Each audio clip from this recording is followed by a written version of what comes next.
can reflect back to being a player with and manager of some of the finest players that have ever been in the game. Hotspur America. From the United States to N17, this is the original US-based podcast dedicated solely to Tottenham Hotspur Football Club. When you're at a club like Tottenham, they expect you to win all the time. Be the best club in the country as far as I'm concerned. Coming to you each week during the season. Spurs in full cry here. Lamella! Oh, what a goal! And Christian Eriksen has scored! I hate Arsenal. I just hate them. Oh, what a goal! And Cafoe's put Tottenham in front! Kane comes to the Emirates, scores for Spurs. We're the Yids in America. Carried away, but Dix is there to tap in! To dare is to do. Tottenham Hotspur turning on the style. Glory, glory night at White Hart Lane. The Spurs are still marching on. This is Hotspur America. Season 4, Episode 43 of the Hotspur America podcast, the finale of the 2017-18 season. As always, our show brought to you by the Community Beer Company, the perfect pub pint to share with your mates. Find us on multiple social media platforms, Instagram, Hotspur America Pod. Find us on Twitter, YouTube, Facebook, Spreaker, and your application on your Apple iTunes device. Sammy's here. Miracles do happen. How are you, pal? Yeah, I'm good now. Things are all right. Did you dust the cobwebs off the microphone? There's balance back in the Coys universe, and I'm glad to be here.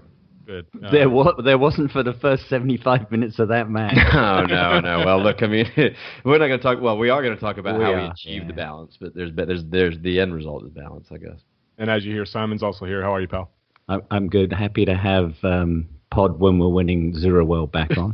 Not entirely fair, but not entirely fair. Not entirely fair, but there's certainly been some losses that I've not. Banter's banter. And Timmy's here. Timmy, how you doing, pal? I want a glass, Sam. I hate you. You've got the next 60 minutes to at least do that as we discuss the match that happened. And, you know, what a match to end things on. A 9-goal thriller, 5-4. Spurs beat Leicester at the finale at Wembley. Some interesting statements made by Poch. We'll get into that later today. Also, some really interesting stats that have come out of not only this entire campaign, but this match itself. The first we'll start with is this was the 1,000th Premier League match for Tottenham, as well as Manchester United, Chelsea, Arsenal, Everton, and Liverpool. So those are the 6 that have been around since the inception that have not yet been relegated. Today was match day 1,000 for all of those. The win today solidifies third. Simon, one hell of a match, pal. Yeah, boy, wasn't it? I mean, we'd barely settled in at the pub today, and Vardy scores, and a few minutes later, Harry equalizes, and you're like, well, what kind of game is this going to be? And, you know, they took the 2-1 lead, and you're like, oh, is this how it's going to end? Because there really wasn't anything happening. I guess, 25 minutes after that, and, you know, halftime rolls around, and boom, they scored within a couple of minutes of the restart, and you're like, holy crap. And meanwhile, of course, we're in the pub and they've got all the other matches on them. And clearly, we see Liverpool's running away with it against Brighton. We're like, oh, this is a flashback to 2 years ago where we just fall flat on our faces and drop a spot. And obviously, that would have been a lot more of a travesty than the dropping the third 2 years ago. But we managed to turn it around, and we didn't have the lead until Harry scored the 5th. What I found amusing, not so much, but our pub did not have Bravo in their channel lineup, so he streamed it, and of course we're like, put it on Bravo, it's on Bravo, but we didn't realize he didn't have it on their cable or satellite lineup. And so I guess they don't show Southern Charm on the big screen. Yeah, but during the second half, there was no lag. There was some lag in the first half. In the second half, there was no lag. We're like, well, we think the game's going on, but Methune was getting all excited in front because I guess whatever app he uses for updating scores, it was a hell of a lot faster than anything I was using because I wasn't getting the updates. And so when we equalize at 4-4, he's jumping up and down. No one knows what's going on. And he comes and whispers to me, we just scored 5. We just scored 5. I'm like, what the hell are you on about? And then boom, Harry gets the 5th goal and the pub goes mental. So I thought that was pretty hilarious. But, what a kind of Spursy way to end a I know we want to call it a Spursy season, but it's been a weird season, particularly these last few matches. And I guess we can talk about the Newcastle game at some point interjected into tonight's conversation, but that game was dreadful. We did what we had to do, and then we thought we could just relax a little bit. I think we relaxed a little too much. I'm not sure if the Vertonghen injury in warm-up kind of threw a spanner in the works, because it definitely did. Well, yeah. Because, I leave the house going, all right, Vertonghen's in with Toby. That's great. I'm like, well, where is he? Why is he not on the pitch? I didn't even realize that until we'd kicked off. And it was just a bit of a clusterfuck at the back, to be honest. And the defending was a bit Keystone Cops. So, but hey, we did it. So let me jump in on the Vertonghen thing because... Yeah, Tim, I was going to ask you. I didn't see the pre-match lineup until I got into the pub. Did it appear we were going to go 3 at the back again and we had to switch to 4? Okay. Yeah, that's what it looked like. And then Vertonghen, our player of the season, has some tightness in his calf in the warm-ups. And with, already securing Champions League, Poch thinks we can do it on our own without him in the lineup today. It's not worth risking his World Cup. So he doesn't get to start because of that tightness. And so in comes Wanyama, who previously in the week had to be subbed off with a hamstring issue. He had it heavily taped up during that Newcastle game, and he's the one who comes in for Vertonghen. And my God, his performance today defensively so poor. I mean, 3 goals, you can point to him being a main factor in them. When they went up 2-1 on Mars's goal, he's the one who initially loses the ball.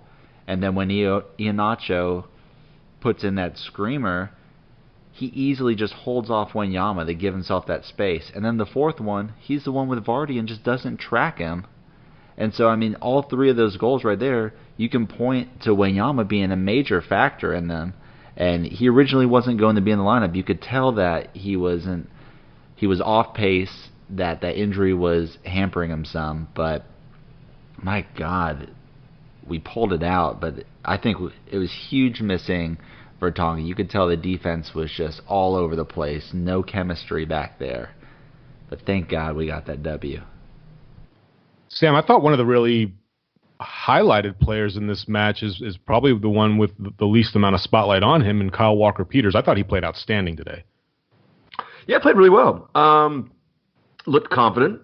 Didn't look maybe as nervous as the last time that we saw him start at Wembley, which is, I mean, who would have thought that this season would have been bookended with him starting? He started left back, I think, when we played Newcastle in the first game, and he was right back today. Yeah, he was good. He was confident, looked lively, didn't give a sense that he felt like he didn't belong. I think the thing that really impressed me today, I mean, he obviously had an assist and was very involved in build-up and provided us with some width. But for a relatively slight kid, there were a number of opportunities where he got in very physical situations, and he won more than he lost. So that was kind of my takeaway today. And in spite of the fact that we haven't seen him play, looks like he's developed this year. Well, and I was thinking about that, and obviously we all remember the Newcastle game because he was outstanding. But remember, there was a cup game. Was it the Wimbledon game? I'm not sure, but he was awful, and I think he had to come off second half. It might have been. It was one of the small town teams. It was, yeah. It was, or what was the other one? He had a shock. Rochdale. I think it was early. Really bad. He had a stinker. So, again, surprised to see him in the lineup. Obviously, Trips certainly did not recover from his nasty injury or his fall on Wednesday against Newcastle. But, to see him come on and do what he did. And again, I think that's youth and experience, getting those matches under your belt so that he can be consistent. In a cup competition against minnows, you have that complacency or overconfidence that can screw you, as we have seen multiple times this season in those cup games. So it was good to see him put in a good performance today. Yeah, another player that played a really good match, Tim, at least in the second half, was Eric Lamela. 2 goals, his first 2 Premier League goals of the season, I believe, and really seemed to be able to control play at the same time, tracking back, defending, getting into good attacking positions, and actually, being able to capitalize on those opportunities.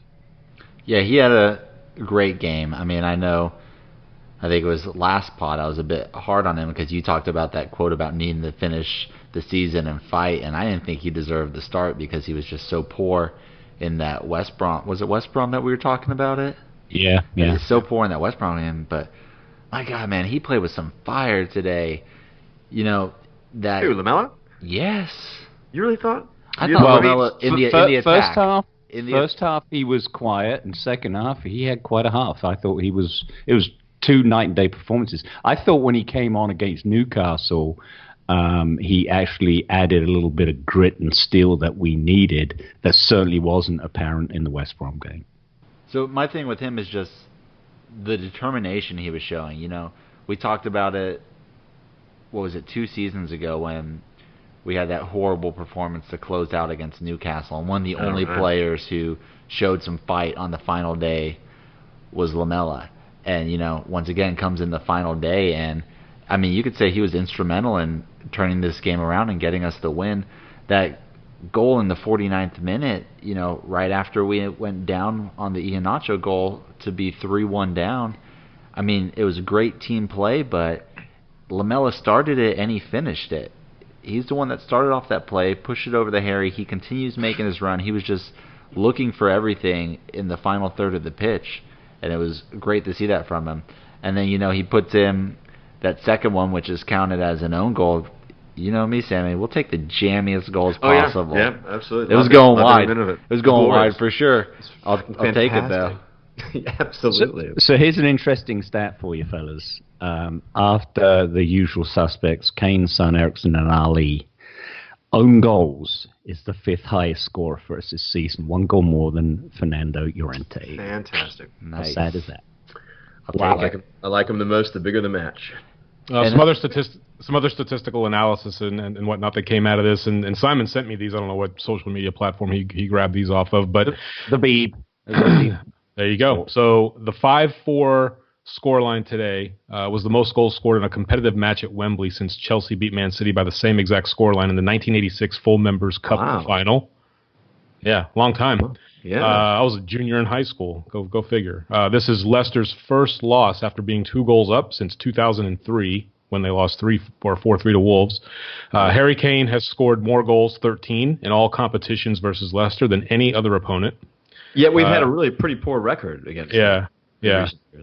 Harry is also the first Spurs player to score 40 goals in all comps since Clive Allen did it in 1986-87.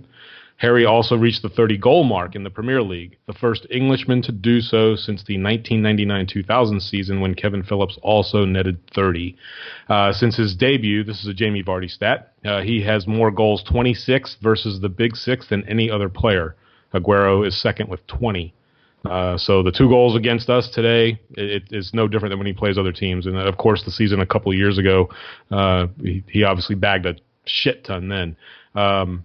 Here's another stat for you. This actually came up on the Spurs weekly email. They do a Spurs quiz against the opponents that week, and I've been doing some research on some of our players who've been bagged a century of goals. The highest scoring match between us and Leicester was back in the 13-14 season. That's not this century, that's the last century, when we drew 5-5 with Leicester when they were still called Leicester Foss.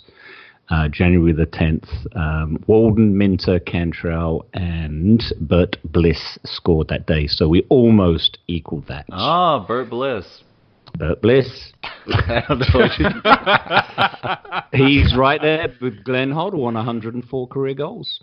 I'll tell you what, when was it when Kane scored? Was it the 5th goal and they showed Paul Gascoigne up in the box doing a little jig? Doing the floss. That was a little bliss. Man, I got to tell you that there was a tweet. I can't remember. I think it was from his account. He tweeted it where he talked about Gaza, and he talked about how he loved every minute at Spurs. He loved the fact that Venables was like the only manager he ever had to just let him play. And man, that got the hairs on my arm standing up. And so when I saw him today, and God knows he's put himself through, and others obviously through hell, and to see him healthy, to see him happy. We gave him an opportunity, I think, last year to come back. Oh, it was for the finale. He just wasn't ready. He was really, really in a bad place. So to see him there today, look, I'd be lying to you if I haven't told you the last 4 weeks I've been in a bit of a Spurs meltdown. No shit. Well, and I apologize. Let me ask this real quick, Sam. If we wouldn't have won today, would you be on the pod?